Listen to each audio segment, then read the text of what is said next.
साइम खान एक नन्हा सा बच्चा था जिसकी उम्र 8 साल थी। वो बहुत सादा, प्यारा और सच बोलने वाला था। अम्मी अब्बू हमेशा उसे सिखाते थे कि अल्लाह सच बोलने वालों से मोहब्बत करता है। एक दिन स्कूल में खेल के दौरान एक खिलौना टूट गया।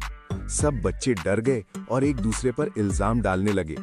हालांकि खिलौना गलती से साइम खान के हाथ से टूटा था, मगर उसने हिम्मत की और उस्ताद के पास जाकर सच सच बता दिया। कुछ बच्चे हंसने लगे, मगर साइम खान ने कहा, मैं सच बोल रहा हूँ, अल्लाह मेरी मदद करेगा। उस्ताद ने प्यार से उसके सर पर हाथ रखा और कहा, तुम बहुत बहादुर हो।